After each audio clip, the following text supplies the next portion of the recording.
Topic है हमारे पास delegation. Delegation का मतलब क्या होता है? डेलीगेशन का मतलब होता है downward transfer of authority from top to bottom. Downward transfer of authority from top to bottom. आप सुपीरियर हैं, आपके अंडर कई लोग काम कर रहे हैं तो आप सुपीरियर कहलाते हो, और आपके अंडर जो काम कर रहे हैं उसे हम सबॉर्डिनेट्स बोलते हैं। तो जब आपके पास काम का प्रेशर बहुत ज़्यादा होता है तो आप जानबूझ के आपको करना ही पड़ेगा क्या? अपनी अथॉरिटी को, अपनी पावर को, अपने वर्क के असाइनमेंट को किसको देना पड़ेगा? अपने से अंडर जो काम कर रहे हैं। तो एक तरीके से क्या हो गया ये? एक तरीके से कौन सा लॉ फॉलो कर रहे हैं हम? डिवीजन ऑफ वर्क, जो फ्योल ने भी बोला था, टेलर में नहीं बोला था। तो डेलीगेशन का मतलब क्या हो गया? Downward transfer of authority from top to bottom. Superior subordinates को अपने कुछ टास्क दे रहा है ताकि उसकी रिस्पॉन्सिबिलिटी कम हो, और ये ज़रूरी है, ये ऑर्गेनाइजेशन की ग्रोथ के लिए बहुत ज़रूरी है। राइट? मीनिंग क्लियर हुई? अब एक पिक्चर देखते हैं जिससे हमें क्लैरिटी हो जाएगी। ये वाली क्या है? ये बॉस है, ये अपने वर्क को किसको दे रहा है? अपने से सबॉर्डिनेट्स को। और वो जो उसके असाइनमेंट को ले रहा है, वर्क को, उसको किसी तरीके का प्रेशर नहीं है, वो तो विलिंगली उस टास्क को ले रहा है कि मुझे एक जिम्मेदारी कंपनी में दी जा रही है और वो हैप्पी है। वो इस काम को इस तरीके से ले रहा है कि मुझे दिए हुए असाइनमेंट को टाइम से फिनिश कर देना है। तो दिस इज़ डेलीगेशन। अब इसके प्रिंसिपल्स हैं, कुछ हमें प्रिंसिपल फॉलो करनी चाहिए डेलीगेशन की। प्रिंसिपल कितने हैं? देखो हमारे पास 3 प्रिंसिपल हैं। प्रिंसिपल्स ऑफ डेलीगेशन कितने प्रिंसिपल्स हैं? 3। क्या कहते हैं ये प्रिंसिपल? भाई देखो, पहला प्रिंसिपल कहता है authority granted must be equal to responsibility assigned. ध्यान से समझो, आप जो पावर दे रहे हो वो अथॉरिटी रिस्पॉन्सिबिलिटी बराबर कॉम्बिनेशन में होना चाहिए। अगर ज़्यादा पावर दे दोगे तो मिसयूज़ करेगा आपका सबॉर्डिनेट्स, और अगर ज़्यादा रिस्पॉन्सिबिलिटी दे दोगे, अथॉरिटी दोगे ही नहीं, तो क्या होगा? वो काम ही नहीं कर पाएगा प्रेशर में। तो डेलीगेशन ऑफ अथॉरिटी क्या कहता है? डेलीगेशन ऑफ अथॉरिटी कहता है कि there should be optimum balance. Authority granted must be, responsibility और अथॉरिटी का बैलेंस होना चाहिए। क्योंकि अभी हम पढ़ेंगे डेलीगेशन में 3 एलिमेंट है: अथॉरिटी, रिस्पॉन्सिबिलिटी और accountability. Right? Authority, responsibility, accountability, ARA। तो ये कहता है पहला प्रिंसिपल कि अथॉरिटी इक्वल होनी चाहिए रिस्पॉन्सिबिलिटी की। क्लियर? दूसरा प्रिंसिपल क्या कहता है? दूसरा प्रिंसिपल हमारे पास कहता है delegation does not mean abdication. मतलब ऐसा नहीं है कि जो मैनेजर जो अपने सबॉर्डिनेट्स को टास्क असाइन कर रहा है वो अपनी जिम्मेदारी से भाग जाएगा। नहीं, एब्डिकेशन का मतलब ये नहीं है कि जिम्मेदारी आप देके किसी और को भाग गए, आप बच गए अपनी जिम्मेदारी से। जिम्मेदारी आपकी है। तो एब्डिकेशन का मतलब है रिस्पॉन्सिबिलिटी, अकाउंटेबिलिटी आपकी है। अकाउंटेबिलिटी कभी भी डेलीगेट नहीं हो सकती। जैसे मैं अपनी जगह किसी और को असाइन कर दूं कि स्टूडेंट को पढ़ाओ टेम्प्रेरी बेसिस पे, तो जिम्मेदारी किसकी रहती है? हमेशा टास्क असाइन करने वाले की। This is second principle, abdication. Clear? बोलिए नेक्स्ट प्रिंसिपल क्या कहता है?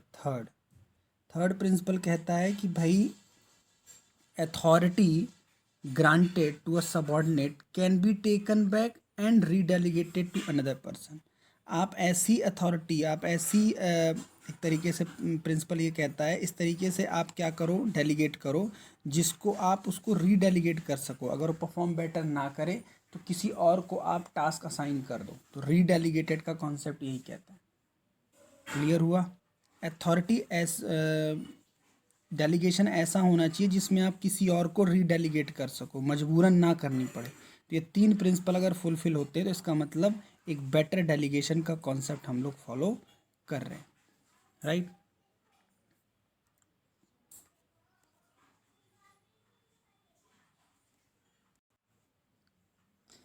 अब इसमें हम देखते हैं डेलीगेशन।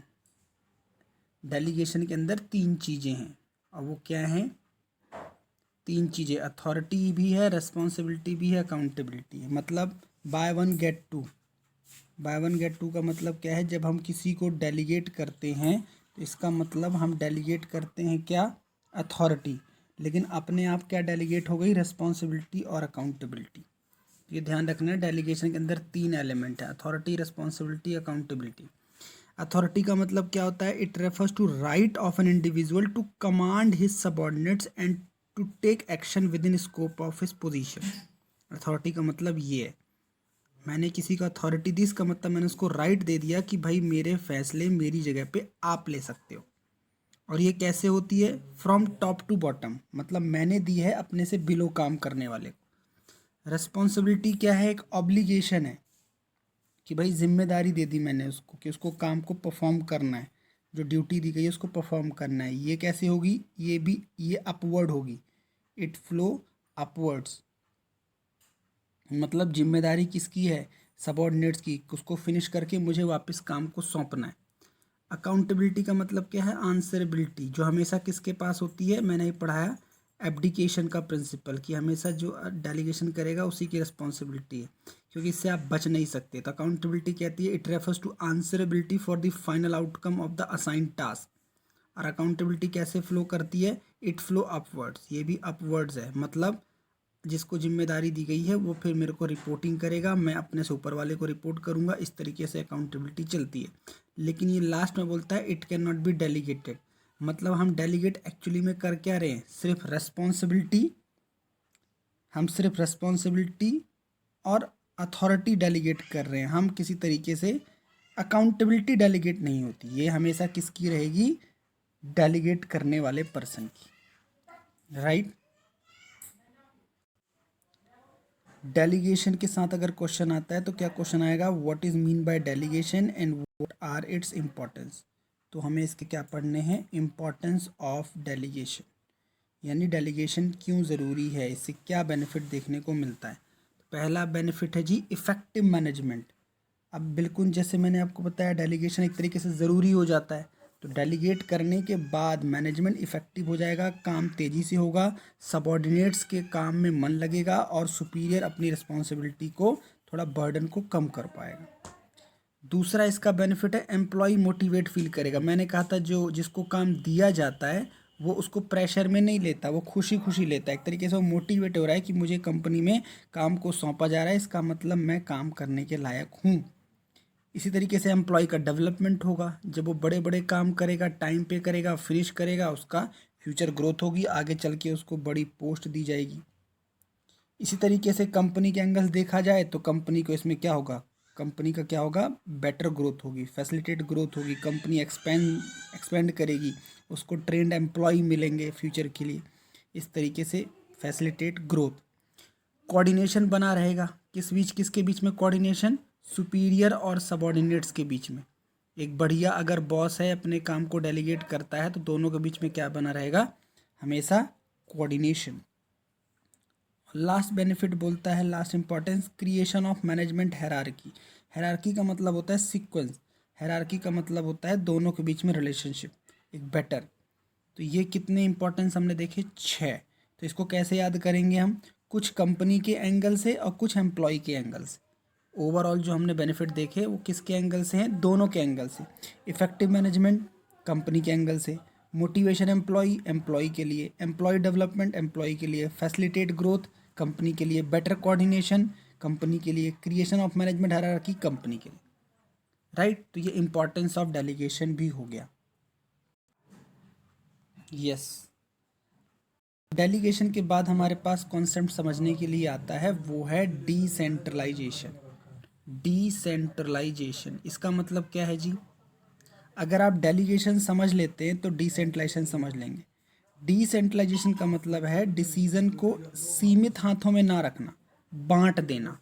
जैसे डिसेंट्रलाइजेशन क्या है, सेंट्रलाइजेशन का मतलब क्या है, एक ही जगह से डिसीजन लिए जाते हैं और सब लोग उससे क्या करते हैं, पूछ के काम करते हैं, इस तरीके से क्या है सेंट्रलाइजेशन।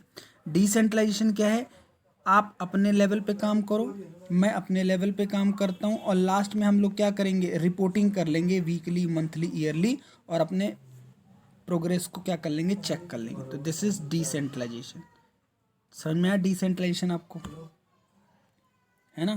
तो सिस्टमेटिक क्या पढ़ते हैं, इसको डेफिनेशन देखते हैं एक बार क्या लिखा हुआ है। Decentralisation refers to systematic delegation, यानी ये तो डेलीगेशन ही है, बट ये क्या है, सिस्टमेटिकली डेलीगेशन किया गया है। कहाँ, पूरी कंपनी में, through the level of management and in all departments of organisation. जैसे बैंकिंग का तरीका, ये डिसेंट्रलाइज तरीके से होता है, एक ब्रांच का दूसरी ब्रांच से कोई लेना देना नहीं है, राइट। आगे हम लोग इसकी भी इम्पोर्टेंस देखते हैं, इम्पोर्टेंस ऑफ डिसेंट्रलाइजेशन। जिस तरीके से हमने क्या देखा था, डेलीगेशन की इम्पोर्टेंस, ऐसे यहाँ पे इसकी इम्पोर्टेंस भी हमें देखनी है। देखें इसको, देखो जी, सबसे पहले रिलीफ पॉइंट्स थोड़ा सा डिफरेंट होंगे बट मैटर सेम ही है। यहाँ पे भी क्या होगा, डिसेंट्रलाइजेशन से बेनिफिट क्या होगा, रिलीफ टू टॉप मैनेजमेंट। यहाँ पे टॉप मैनेजमेंट क्या है, रिलैक्स कर सकता है कि भाई इतने सारे काम मैं कैसे करूँ, इतनी सारी ब्रांचेस कैसे अकेले संभाल पाऊँगा, तो थोड़ा सा उसको रिलीफ मिल जाता है। और क्या इम्पोर्टेंस है इसकी, यहाँ पे भी सबॉर्डिनेट्स जो जिसके अंडर जो काम कर रहे हैं उनको क्या मिलेगा, एक इनिशिएटिव मिलेगा, है ना, एक उनको एक वो मिलेगा कि हम को काम करने के लिए बोला जा रहा है, हमें एक असाइनमेंट दिया जा रहा है, हमें जिम्मेदारी दी जा रही है, इसका मतलब हमारी कंपनी में वैल्यू है। तीसरा क्या, develop managerial talent for future. यहाँ पे भी आता है डेवलपमेंट, एम्प्लॉय डेवलपमेंट वहाँ पे था, यहाँ पे एक थोड़ा सा बड़ा पॉइंट हो गया, development managerial talent for future. जिसको आप आज काम असाइन कर रहे हो वो कल के दिन क्या होगा, बेटर मैनेजर बन के निकलेगा। वहाँ पे भी ग्रोथ था, यहाँ पे भी फैसिलिटेट ग्रोथ। डिसीजन आप जल्दी ले सकते हो, सारा बर्डन खुद लोगे तो वहाँ पे प्रॉब्लम हो जाएगी। यही अगर आप डिसेंट्रलाइज कर देते हो तो डिसीजन बहुत जल्दी ले पाओ, क्योंकि आपको ज़्यादा किसी से डिस्कस करने की ज़रूरत नहीं है। और बेटर कंट्रोल, वहाँ पे कोऑर्डिनेशन था, यहाँ पे कंट्रोल है, क्योंकि मैंने बताया टीमें बढ़ जाएंगी, लेकिन क्या होगा कि पीरियोडिक रिपोर्टिंग एंड में हो जाएगी। तो यहाँ पे भी अगर हम देखें ओवरऑल, तो यहाँ पे भी दोनों के पॉइंट ऑफ व्यू से है, क्या, डिसेंट्रलाइजेशन का दोनों के पॉइंट ऑफ व्यू से, रिलीफ टू मैनेजमेंट एम्प्लॉय के लिए, develop initiative among subordinates employ के लिए, develop managerial talent future company के लिए, फैसिलिटेट ग्रोथ कंपनी के लिए, क्विक डिसीजन कंपनी के लिए, और कंट्रोल कंपनी के लिए, राइट। नेक्स्ट इंपॉर्टेंट टॉपिक हमारे पास क्या है बताओ। बहुत इंपॉर्टेंट टॉपिक, दोनों सिमिलर नहीं है, यही समझाया जा रहा है। देखो तो difference between delegation and decentralisation, देखो करते। सबसे पहले डेलीगेशन जो है एक कंपलसरी टास्क है, डेलीगेशन आपको करना ही पड़ेगा, राइट। और डिसेंट्रलाइजेशन क्या है, डिसेंट्रलाइजेशन एक पॉलिसी है, आप कर भी सकते हो नहीं भी कर सकते हो, आप चाहो तो सेंट्रलाइज वे में काम करो।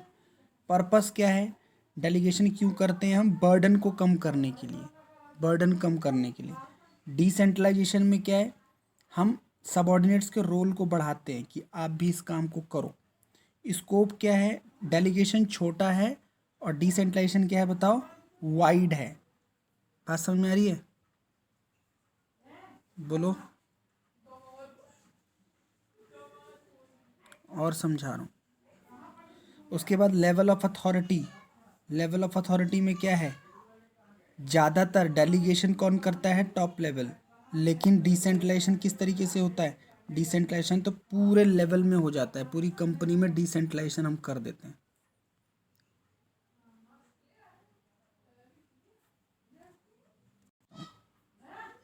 देखो एक बार मैं रिपीट कर रहा हूँ कि डेलीगेशन क्या है, कंपलसरी टास्क है, एक पॉइंट। डिसेंट्रलाइजेशन ऑप्शनल पॉलिसी है, कंपनी सेंट्रलाइज से काम करे, डिसेंट्रलाइज से काम करे। डेलीगेशन में क्या है, बर्डन कम हो रहा है मैनेजर का। डिसेंट्रलाइजेशन में क्या है, सबऑर्डिनेट्स का रोल को बढ़ाया जा रहा है। ये डेलीगेशन क्या है, नैरो है, ये वाइड है। और डेलीगेशन क्या है, इसमें हम क्या कर रहे हैं, टॉप लेवल के पास से पावर को बिलो लेवल पे ले जा रहे हैं। डिसेंट्रलाइजेशन में हम सिस्टमेटिक डेलीगेशन कर रहे हैं पूरे through out organisation. Clear,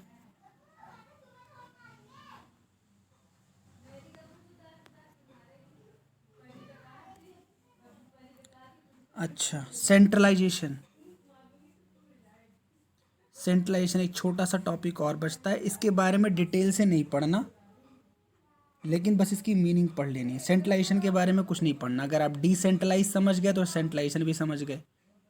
centralisation, ये है सेंट्रलाइजेशन, जहाँ पे सारी पावर कहाँ है, एक पर्सन के पास है, उससे सारी चीज़ें पूछ के करना है आपको कि सर आगे क्या करें, और सब लोग उसके अंडर में काम करेंगे, ये सेंट्रलाइजेशन है, राइट।